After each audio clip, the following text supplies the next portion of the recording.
Hej, z tej strony Damian Dąbrowski, witam w Dębowej Chatce. Większość ludzi jest przekonana, że Ziemia jest już dokładnie poznana, że wszystkie gatunki zwierząt zostały opisane, skatalogowane i że nie ma już żadnych niespodzianek. To wygodne przekonanie. Problem w tym, że jest to po prostu nieprawdziwe, bo samo w sobie XX stulecie, ten jeden wiek, przyniosło odkrycie ogromnej części znanych nam dziś ssaków. I co ważne, ten proces wcale nie zatrzymał się wraz z końcem XX wieku. Według współczesnych baz taksonomicznych, takich jak Mammal Diversity Database, na stan z 14 maja 2026 roku rozpoznajemy około 6758 żyjących gatunków ssaków. To dużo więcej niż jeszcze 2 dekady temu. Co więcej, od połowy pierwszej dekady XXI wieku liczba uznawanych gatunków ssaków wzrosła o ponad 1300. Część z nich to gatunki naprawdę nowe, znalezione i opisane po raz pierwszy, ale duża część to również efekt nowoczesnych badań genetycznych, które pokazały, że to, co dawniej uważaliśmy za jeden gatunek, w rzeczywistości bywa kilkoma odrębnymi liniami rozwojowymi. Innymi słowy, nawet w XXI wieku, w epoce satelitów, internetu i sekwencjonowania DNA, katalog ssaków wciąż nie jest zamknięty. I to jest fakt, o którym naprawdę warto pamiętać. A najzabawniejsze jest to, że już w XIX wieku naukowcy twierdzili dokładnie to samo, że wszystko już wiemy. Chemik Marcel Barthelot pisał w roku 1887 dosłownie, że dawno rozprawił się z Bogiem i całym światem i że odtąd świat nie kryje już żadnych tajemnic. Jego rodak, paleontolog i przyrodnik George Cuvier stwierdził z kolei, że świat zwierzęcy jest w całości poznany i nie należy się spodziewać żadnych nowych gatunków. Obaj się mylili. I to spektakularnie. Pierwszym przykładem, który lubię przywoływać, jest okapi. To zwierzę, które dziś kojarzy prawie każde dziecko, które choć raz było w zoo. A jednak przez całe dekady zachodnia nauka w ogóle nie wiedziała o jego istnieniu.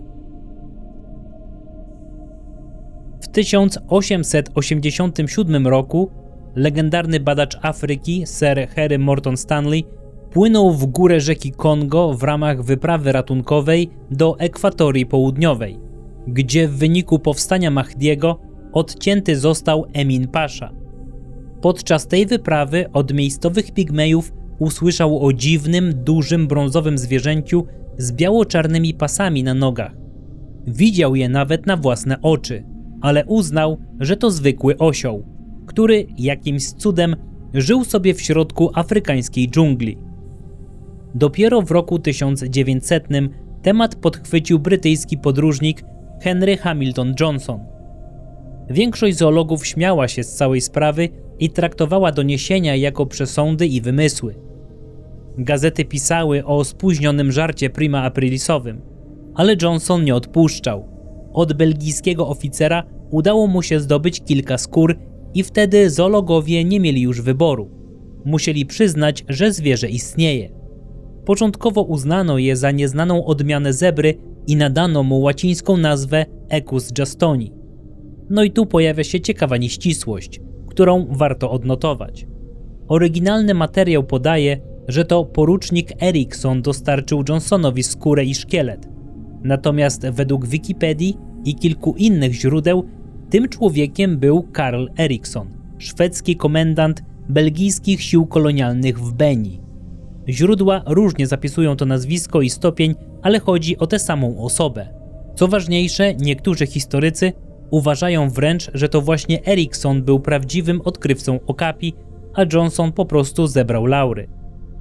To jest jeden z tych przypadków, gdzie historia trochę skrzywdziła człowieka, który odwalił faktycznie całą robotę. W każdym razie już w roku 1901 dokładne badania szczątków jednoznacznie wykazały, że nie chodzi o żadną zebrę, lecz o krewniaka żyrafy. Zwierzę przeniesiono do nowego rodzaju i nazwano Okapia johnstoni. I tak na początku XX wieku do katalogu oficjalnie istniejących zwierząt dołączyła krótkoszyja żyrafa, stworzenie, które przez lata było traktowane jak afrykańska legenda. Ale okapi to nie koniec afrykańskich niespodzianek. Od lat miejscowa ludność z zadziwiającą konsekwencją utrzymuje, że w lasach Konga żyją karłowate słonie, małe, krępe, zamieszkujące bagniste tereny niziny Kongo, ukryte w najgęstszych partiach dżungli. Oficjalna nauka przez długi czas machała ręką. Mówiono, że to bajki, że takie stworzenia po prostu nie istnieją. Już w roku 1905 znany handlarz zwierząt Karl Hagenbeck przywiózł do Hamburga 6-letniego samca, którego zdobył gdzieś w Afryce. Sprzedał go do zoo w Nowym Jorku i słoń nie rósł. Specjaliści stwierdzili, że to po prostu wybryk natury, że słoń jest chory, że to anomalia. Nikt nie chciał przyjąć do wiadomości oczywistego wniosku. Kilka lat później belgijski porucznik Frassen zorganizował prawdziwą ekspedycję w dżunglę właśnie po to, żeby schwytać lub potwierdzić istnienie tych zwierząt. Wrócił po kilku miesiącach śmiertelnie chory na malarię, ale z dowodem w rękach. Miał ze sobą skórę i ciosy karłowatego samca słonia, który według jego relacji był jednym z największych w całym stadzie, a i tak mierzył zaledwie nieco ponad 1,5 metra w kłębie, czyli mniej więcej połowę normalnego słonia. Ciosy miały około 66 cm długości. Wkrótce po powrocie Frassen zmarł. Umarł w przekonaniu, że odkrył nowy gatunek i prawdopodobnie miał rację. Potwierdzenie przyszło jednak dopiero w 1982 roku, kiedy ówczesny ambasador Niemiec w Republice Konga, Harald Nestroy, w bagnistym lesie wykonał podczas fotograficznego safari na północy kraju zdjęcia tych tzw. słoni pigmejów. Te fotografie wyciągnęły zwierzę z mglistego świata legend i wsadziły je do świata faktów. Jednak tutaj trzeba doprecyzować jedną rzecz. Współczesna zoologia uznaje dziś 2 afrykańskie gatunki słoni: słonia sawannowego i słonia leśnego. Tak właśnie rozdziela je obecnie IUCN i współczesne opracowania taksonomiczne. Twierdzenie, że słoń karłowaty jest dziś powszechnie uznany za 3. odrębny gatunek afrykańskiego słonia, byłoby więc zbyt daleko idące. Jednak kto wie, może niedługo uda się potwierdzić, że takie miniaturowe słonie naprawdę istnieją i oprócz czarno-białych zdjęć dostaniemy bardziej solidne dowody.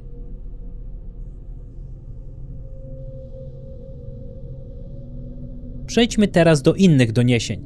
Major Hans Schomburg, zasłużony badacz Afryki, w 1909 roku wyruszył do Liberii na poszukiwania olbrzymiej czarnej świni. Relacje tubylców wskazywały na wielkie, czarne, lśniące zwierzę żyjące w lasach. Pierwsza wyprawa zakończyła się fiaskiem, co natychmiast wykorzystali sceptycy, serwując Schomburgowi solidną porcję krytyki. Ale on wrócił w roku 1912 i tym razem przywiózł 5 żywych okazów. To nie była żadna świnia. Okazało się, że zwierzę jest spokrewnione z hipopotamem. Każde ważyło średnio 200 kg, czyli 1/10 wagi normalnego hipopotama. Tak opisano karłowatego hipopotama. A propos, w maju 2024 roku w łódzkim zoo przyszedł na świat maluch tego gatunku, więc jeśli chcecie zobaczyć to zwierzę na własne oczy, istnieje taka możliwość i to całkiem niedaleko. Mówienie, że w Afryce nie ma już nic nowego do odkrycia, byłoby więc poważnym błędem. Ale nie tylko Afryka kryje tajemnice. Dla turysty, który trafi do Kinszasy, czyli stolicy Demokratycznej Republiki Konga, widok drapaczy chmur i biurowców może robić wrażenie cywilizacji dotykającej serca Afryki. Ale pozory mylą. Na drugim brzegu rzeki Kongo leży Brazzaville, stolica Republiki Konga. I tu warto wyjaśnić, bo to się stale myli. Istnieją 2 osobne państwa o podobnej nazwie. Dawna kolonia francuska, czyli Republika Konga ze stolicą w Brazzaville, oraz dawna kolonia belgijska, Demokratyczna Republika Konga ze stolicą w Kinszasie, kraj, który do 1997 roku był znany jako Zair. Oba kraje rozdziela rzeka Kongo i poza stolicami tych państw praktycznie nie ma dróg, tylko las. Setki tysięcy kilometrów kwadratowych gęstego, równikowego lasu deszczowego, który dla biologii wciąż jest niemal białą plamą. W Ameryce Południowej te białe plamy są jeszcze rozleglejsze. Nawet autostrada transamazońska, ciągnąca się przez sporą część kontynentu, daje zwierzętom praktycznie nieskończone możliwości ucieczki i ukrycia. A na północy kontynentu, od Kolumbii przez Wenezuelę po Gujanę, wznoszą się tepui. To strome, skaliste formacje wyrastające ponad 1000 metrów nad otaczającą dżunglą, poprzecinane wąwozami i zasłonięte mgłą. To właśnie tam mieści się najwyższy wodospad świata – Angel Falls. I to właśnie tam żyje endemiczna fauna, czyli gatunki, których nie znajdziemy nigdzie indziej na Ziemi. Miejsca dostępne praktycznie wyłącznie helikopterem. Na podstawie listy sporządzonej na początku lat 2000 przez angielskie Society for Scientific Discoveries obszary wciąż w dużej mierze niezbadane to m.in. część lasów deszczowych Amazonii w Brazylii, Peru, Boliwii i Ekwadorze, południowa Wenezuela oraz graniczące z nią obszary Kolumbii i Gujany, bagniste obszary niziny Konga w Republice Środkowoafrykańskiej, Demokratycznej Republice Konga i Republice Konga, niektóre rejony Gabonu, Kamerunu, Angolii, Zambii i Zimbabwe, znaczna część pustyń Namib i Kalahari, środkowy Tybet i północno-zachodnie Chiny, północ Indii i regiony zachodniego Bengalu, duża część wysp indonezyjskich oraz wnętrze Nowej Gwinei, fragmenty Miamy, Laosu, Kambodży i Wietnamu oraz wiele lasów pierwotnych w Australii i Nowej Zelandii. Zatrzymajmy się na chwilę przy Indochinach, bo ten region to prawdziwy zoologiczny skarb. Wciąż niedoceniany i nieznany. Laos, Kambodża i Wietnam, ten trójkąt przez lata był niedostępny dla badaczy. Zabójczy dla ludzi z umiarkowanej strefy geograficznej klimat, lata wojen, brak infrastruktury, to wszystko sprawiło, że wiele gatunków po prostu czekało nieodkrytych. W 1937 roku opisano kuprej, potężnego bawołu leśnego z charakterystycznie wygiętymi rogami, a w roku 1988 okazało się, że w Wietnamie, kraju, który dosłownie zalewano bombami i napalmem, przeżyła nieodkryta populacja nosorożca jawajskiego.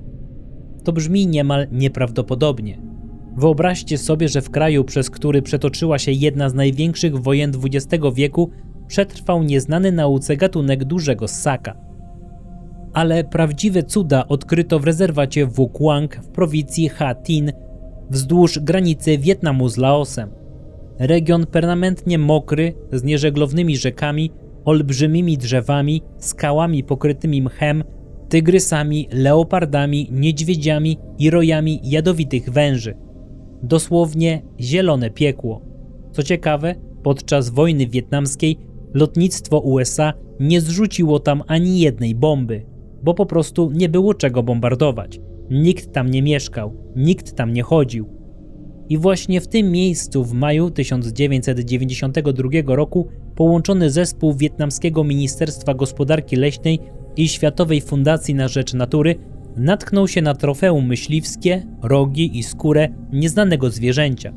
W następnych tygodniach znaleziono jeszcze 20 podobnych szczątków. Tak odkryto saolę wietnamską, wołu z Vu Quang. Zwierzę przypominające jednocześnie antylopę i oryksa, sięgające 80-90 cm w kłębie, z prostymi, długimi na 50 cm rogami i brązową skórą w białe plamy na głowie. We wrześniu 1993 roku schwytano żywcem 2 młode egzemplarze. W tym samym rejonie w ostatnich latach opisano też mundżaka olbrzymiego, czyli gatunek jelenia z krótkim porożem, z 6 odnogami i długimi górnymi kłami. A jeśli ktoś uważa, że to były ostatnie takie niespodzianki, to wystarczy spojrzeć na dane z XXI wieku. Według WWF tylko w latach 2021-22 w subregionie Wielkiego Mekongu, obejmującego Kambodżę, Laos, Mjanmę, Tajlandię i Wietnam, opisano łącznie 380 nowych gatunków. W tej liczbie było 290 roślin, 19 ryb, 24 płazy, 46 gadów i 1 ssak.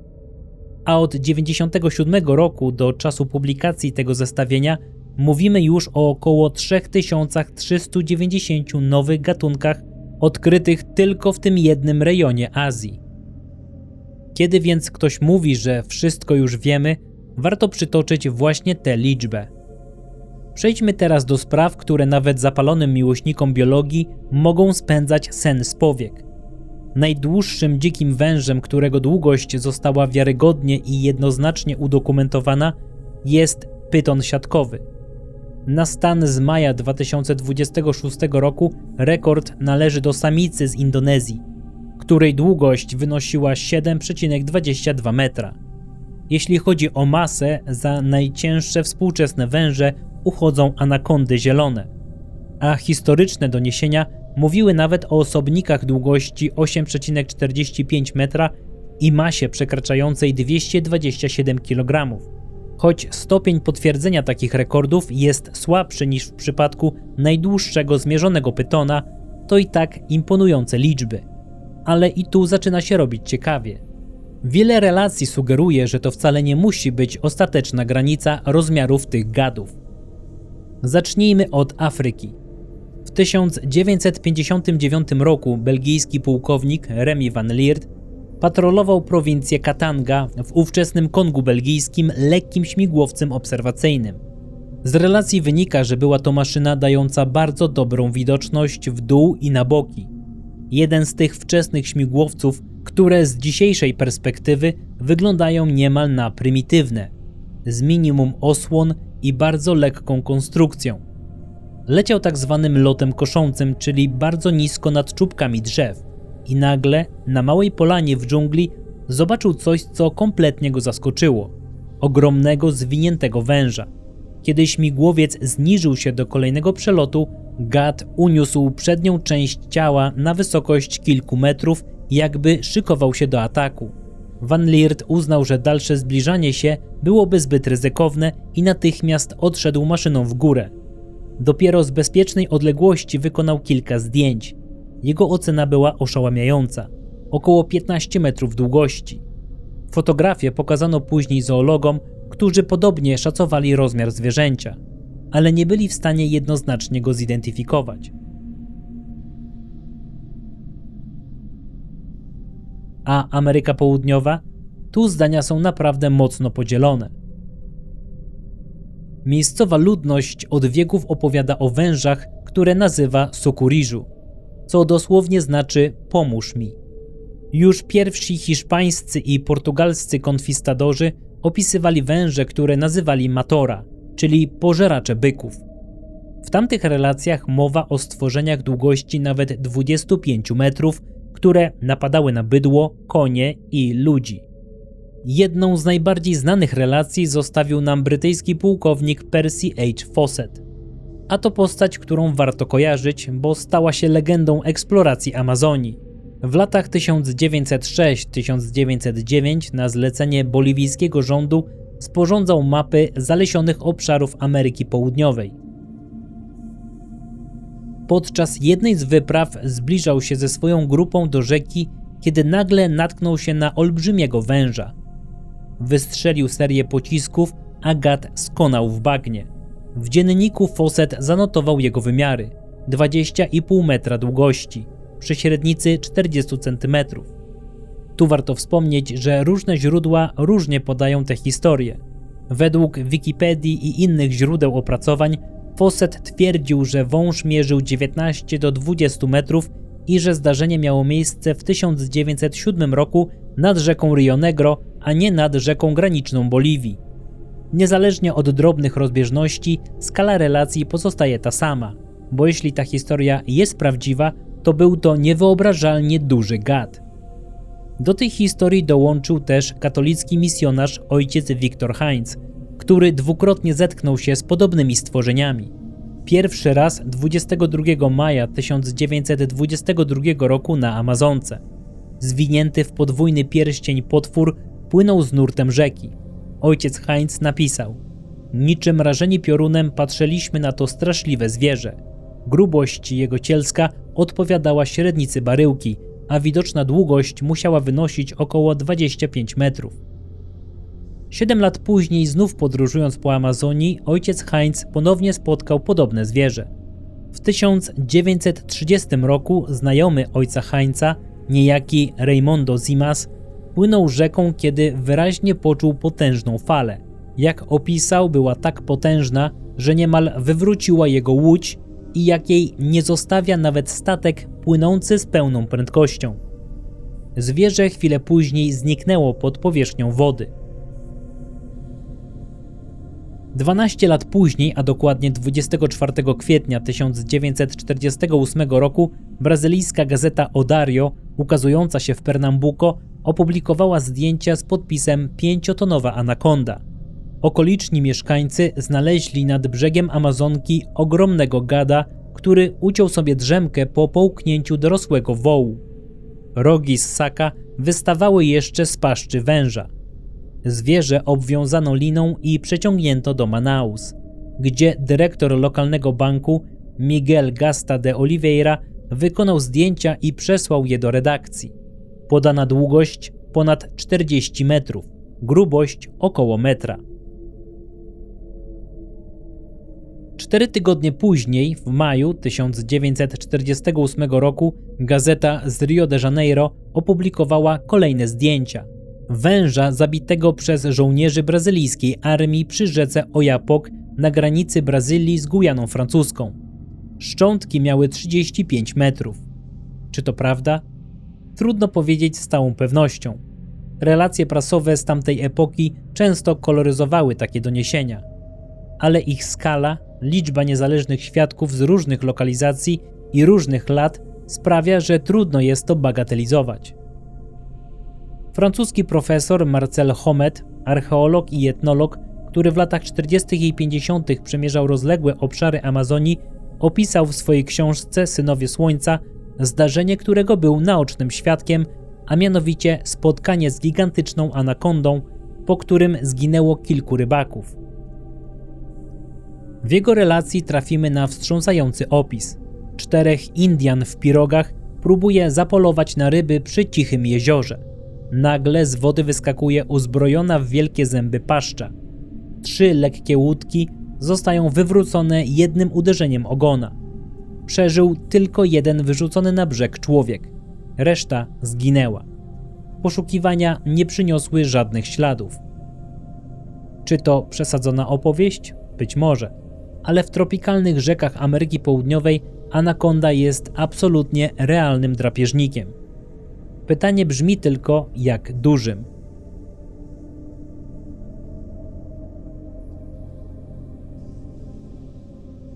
Ktoś mógłby powiedzieć: dobrze, węże, to jeszcze w miarę mieści się w głowie. Ale co z latającymi gadami? Co z relacjami, które mówią o stworzeniach wyglądających jak żywcem wyjęte z ery dinozaurów? Zacznijmy więc od prehistorii. W roku 1872 amerykański paleontolog Othiel Charles Marsh natrafił na kość wystającą z wyschniętego koryta rzeki w zachodnim stanie Kansas. Niemal 20-centymetrowy fragment. Porównanie ze skamieniałościami pterodaktyla wykazało, że to kość latającego gada, ale ogromnego. W kolejnych latach Marsh zebrał około 600 szkieletów zwierzęcia, które nazwał pteranodon, co dosłownie znaczy bezzębne skrzydło. Rozpiętość jego skrzydeł wynosiła od 5 do 6 metrów. Ale i ten wynik bije na głowę Quetzalcoatlus, latający gad o rozpiętości skrzydeł przekraczającej 10 metrów. Stworzenia te panowały w powietrzu przez miliony lat, siejąc grozę, a potem na końcu kredy wymarły. To znaczy podobno. Bo oto dochodzimy do Kongamato. Bagna i Wundu na obszarze pomiędzy Demokratyczną Republiką Konga a Zambią. Od wielu pokoleń miejscowi opowiadają, że nad tym rejonem latają stworzenia, których boją się bardziej niż czegokolwiek innego. Nazywają je Kongamato, co można tłumaczyć jako wywracacz łodzi. Pierwszym Europejczykiem, który poinformował o tym stworzeniu zachodni świat, był brytyjski podróżnik i administrator kolonialny Frank H. Melland. W roku 1910 przebywał wraz z kolegą Edwardem H. Homleyem pieszo i rowerami trasę z Rodezji Północnej przez wielkie afrykańskie jeziora aż do Egiptu. Całą relację opisali w książce Through the Heart of Africa, opublikowanej w 1912 roku. Kilka lat później Melland objął pracę w Zambii i tam zainteresował się opowieściami tubylców z plemienia Kaonde. Według ich opisów Kongamato to coś w rodzaju jaszczura ze skrzydłami jak u nietoperza. Rozpiętość skrzydeł od 1,2 do 2,1 metra. Gładka skóra bez piór. Kolor najczęściej czarny, czerwony lub ciemnobrązowy. Dziób pełen ostrych zębów. Zwierzę atakuje łodzie i jest naprawdę niebezpieczne. Melland pokazał miejscowym rysunki prehistorycznych pterodaktyli z ery Jury i Kredy i bez żadnego wahania rozpoznali w nich swoje Kongamato. W roku 1925 brytyjski korespondent George Ward Price podróżował po afrykańskich koloniach w towarzystwie księcia Windsoru, przyszłego króla Edwarda VIII. Spotkali wtedy tubylca, który zapuścił się na zakazane bagna w rejonie Iwundu. Wrócił ledwo żywy, z głębokimi ranami na plecach. Mówił o wielkim ptaku z zębatym dziobem. Kiedy pokazano mu ilustracje prehistorycznych gadów, wrzasnął z przerażenia i rzucił się do ucieczki. Ale Kongamato to nie jedyne tego rodzaju stworzenie notowane w Afryce. W latach 1932-33 przez zachodnią Afrykę przeszła ekspedycja Percy Sladen, finansowana przez British Museum. Jednym z jej uczestników był Ivan T. Sanderson, człowiek, który w późniejszych latach stał się jednym z najważniejszych kryptozoologów na świecie. Ekspedycja dotarła w górzysty region Kamerunu zamieszkały przez lud Asumbo i rozbiła obóz w dolinie nad rzeką Moan River. Pewnego wieczoru kilku badaczy wyruszyło na polowanie. Sanderson zastrzelił dużego owocożernego nietoperza, który wpadł do rzeki. Próbując wyciągnąć zdobycz z nurtu, stracił równowagę i wpadł do wody. Ledwo zdążył się podnieść, kiedy kolega krzyknął, żeby uważał. Ciemny cień wielkości dorosłego orła rzucił się na Sandersona i chybił o włos. Ten zdążył tylko zauważyć w otwartym dziobie napastnika rząd białych, spiczastych zębów, nim musiał znowu zanurzyć się pod wodę. Kiedy wypłynął, napastnik odlatywał, a George strzelał za nim z broni. Gdy zrobiło się ciemno, stworzenie wróciło. Latało nad rzeką, kłapiąc zębatym dziobem i wydając przenikliwy, świszczący dźwięk przy każdym uderzeniu skrzydeł. Po powrocie do obozu tubylcy powiedzieli badaczom, że to Olitiau. I kiedy Sanderson wskazał, po której stronie rzeki to się wydarzyło, miejscowi chwycili za broń i rzucili się do ucieczki. Relacje o latających prehistorycznych gadach w Afryce mają też kontynuację, która jest już bliższa naszym czasom. Góra Kilimandżaro, najwyższy szczyt Afryki, 5895 metrów nad poziomem morza, na granicy tanzańsko-kenijskiej. W języku Suahili nosi nazwę Góra Złych Duchów. Stare legendy z tego rejonu opowiadają o latających smokach atakujących ludzi. Pewien niemiecki misjonarz o nazwisku Treppe, mieszkający niedaleko Mount Meru, gdzieś między Kilimandżaro a kraterem Ngorongoro, twierdził, że regularnie widywał takie stworzenia. Informacje o tym w rozmowie z kryptozoologiem Bernardem Heuvelmansem potwierdził dr Laszlo Szaszka, bliski przyjaciel misjonarza, który zmarł w 2001 roku, a który to miał możliwość zbierania takich relacji przez kilka dekad. Szaszka wprost używał w tych relacjach terminu pterozaury. W roku 1956 angielski inżynier J.P.F. Brown podróżował na południe wzdłuż rzeki Luapula, która wyznacza granicę Konga z Zambią. Zatrzymał się na odpoczynek w Fort Rosenberry. Dziś jest to miasto Mansa w Zambii. Zobaczył wtedy 2 stworzenia spokojnie przelatujące nad jego głową. Obserwował je przez dłuższy czas. Opisał je jako stworzenia o wyglądzie prehistorycznym, z rozpiętością skrzydeł około 1 metra, długimi, cienkimi ogonami i wąskimi głowami. Kiedy jeden z nich otworzył dziób, Brown zobaczył liczne, spiczaste zęby. Całkowita długość ciała od głowy do ogona wynosiła około 1,5 metra. Relacja Browna ukazała się w prasie anglojęzycznej i dość szybko zgłosili się inni czytelnicy z podobnymi przeżyciami.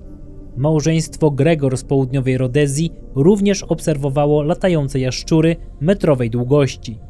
Z kolei dr J. Blackeren dowiedział się od członków plemienia Awemba o latających szczuropodobnych stworzeniach, które miały zamieszkiwać rozległe jaskinie w środkowej Angolii przy źródłach rzeki Zambezi i podobno urządzały sobie polowania na ludzi. Rok później, w 1957 roku, do szpitala w Fort Rosenberry przywieziono pacjenta z ciężkimi ranami klatki piersiowej. Lekarzom powiedział, że na bagnach jeziora Bangwelu zaatakował go olbrzymi ptak. Poproszony o narysowanie napastnika, naszkicował coś, co każdy znający paleontologię rozpoznałby jako latającego gada z epoki dinozaurów. W latach 80. zaczęły napływać relacje z Namibii. Nad pustynnym regionem pojawiać się miały latające jaszczury o rozpiętości skrzydeł sięgającej nawet 10 metrów. Wzbudziło to poważne zainteresowanie kryptozoologów. Dr Roy P. McCall, biolog z Uniwersytetu w Chicago, zorganizował specjalną ekspedycję.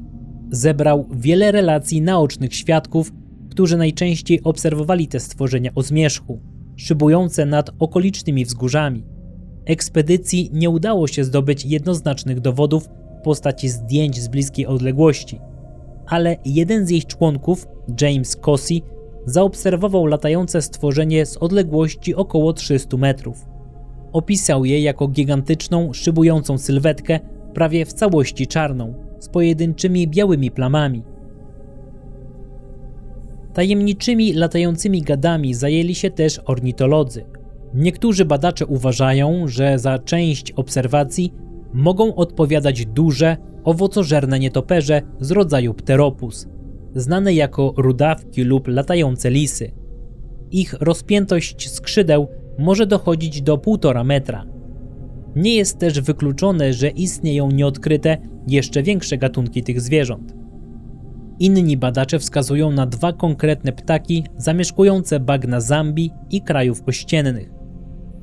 Pierwszy z nich to trzewikodziób, gatunek o ciemnym, stalowo-szarym upierzeniu osiągający 1,4 metra długości i ponad 2 metry rozpiętości skrzydeł.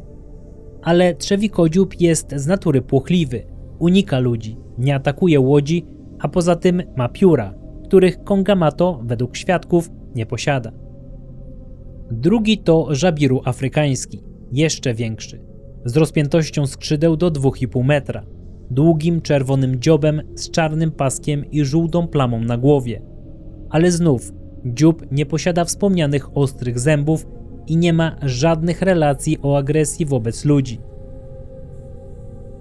Czyli żaden z tych ptaków nie pasuje do opisu Kongamato. Nie ma zębów, ma pióra, nie atakuje łodzi. Konwencjonalne wyjaśnienia po prostu tu nie działają. Stajemy więc przed pytaniem, które nie ma łatwej odpowiedzi. Czy wszyscy ci świadkowie, tubylcy doskonale znający swoją okolicę, podróżnicy, badacze, wojskowi są w błędzie?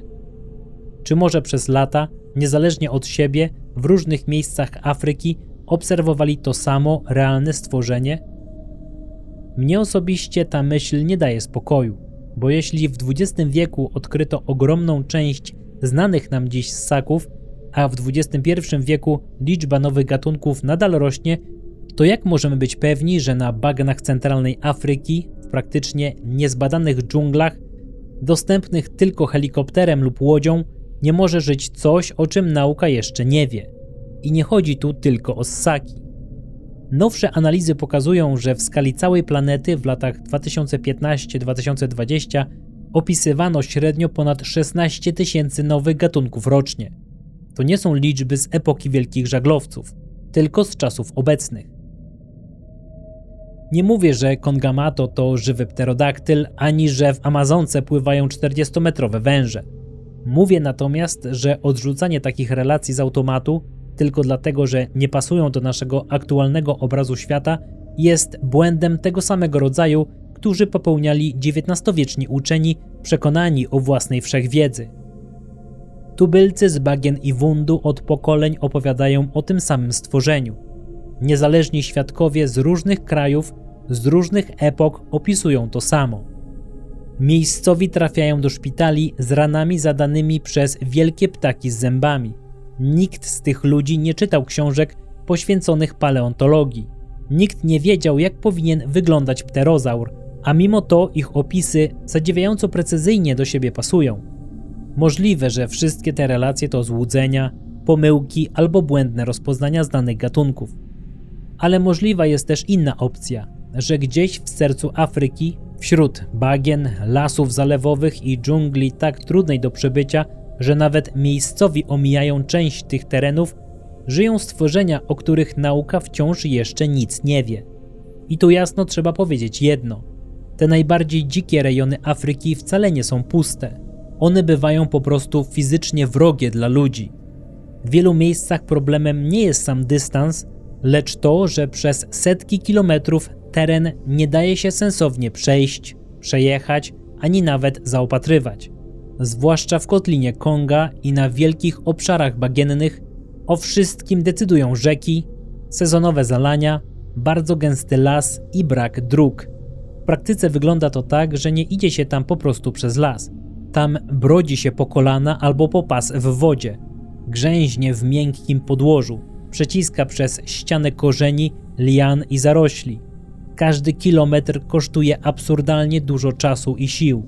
Na mapie coś może wydawać się blisko, ale w rzeczywistości dojście potrafi zająć kilka dni, bo trzeba kluczyć między rozlewiskami, szukać przejścia albo czekać na odpowiedni stan wody. I to jest właśnie powód, dla którego nawet miejscowi nie zapuszczają się wszędzie. Nie dlatego, że się boją lasu w jakimś bajkowym sensie, ale dlatego, że dobrze wiedzą, które rejony są warte ryzyka, a które po prostu pożerają czas, siły i ludzi. W najbardziej nieprzyjaznych fragmentach często nie da się wygodnie polować, łowić, zakładać pól ani stale mieszkać. Ryzyko jest wielkie, a korzyść żadna. Do tego dochodzą rzeczy bardzo konkretne: sezonowe zalania, brak dróg albo tylko zanikające trakty, choroby, owady, muchy tsetse, dzikie zwierzęta, a miejscami także lokalne tabu, pamięć o dawnych tragediach albo obszary kontrolowane przez uzbrojone grupy. Owszem, miejscowi znają swoje korytarze dostępu, konkretne rzeki, pory roku, suche wzniesienia i stare szlaki myśliwskie, ale poza nimi zaczyna się teren, gdzie nawet oni poruszają się niechętnie, ostrożnie albo tylko okresowo. A ekspedycja naukowa ma tam jeszcze trudniej, bo taka wyprawa nie potrzebuje tylko ludzi z plecakami. Trzeba dowieźć żywność, paliwo, leki, sprzęt pomiarowy, baterie, łączność, ludzi do niesienia ładunków, przewodników, tłumaczy, a nierzadko również ochronę. W takich miejscach podróż zależy nie od tego, czy masz pieniądze, ale od tego, czy da się płynąć, czy da się przejść, czy woda cię nie odetnie i czy w ogóle jest bezpiecznie. I właśnie dlatego brak ostatecznego dowodu nie jest jeszcze dowodem na to, że takie stworzenia nie istnieją. Bo takich terenów nie da się po prostu przeskanować z satelity i uznać za zbadane. Satelita pokaże koronę drzew, bieg rzeki, mokradła i polany, ale nie pokaże nam, co porusza się pod gęstym sklepieniem lasu, w trzcinowiskach, na torfowiskach i w zalewanych co parę miesięcy bagnach. Żeby naprawdę coś takiego potwierdzić albo wykluczyć, nie wystarczy spojrzeć z góry. Trzeba wejść tam z ludźmi, sprzętem, zapasami, zabezpieczeniem medycznym i czasem liczonym nie w godzinach, lecz w tygodniach lub w miesiącach. I dopóki nikt nie przeczesze takich rejonów naprawdę dokładnie, dopóty uczciwa odpowiedź brzmi nie, nie sprawdziliśmy wszystkiego. Dziękuję Wam za obejrzenie tego odcinka podcastu kryptozoologicznego na Dębowej Chatce. Jeśli coś Was zaciekawiło, macie pytania, albo sami znacie relacje dotyczące podobnych stworzeń, to podzielcie się tym w sekcji komentarzy. Jak zapewne wiecie, wszystkie komentarze czytam i staram się na nie odpowiadać. Jeśli materiał był dla Was wartościowy, to zapraszam do lajkowania i subskrybowania kanału, gdyż to pomaga mi się rozwijać. Bardzo dziękuję za Waszą pomoc i wsparcie. Do usłyszenia w kolejnym odcinku.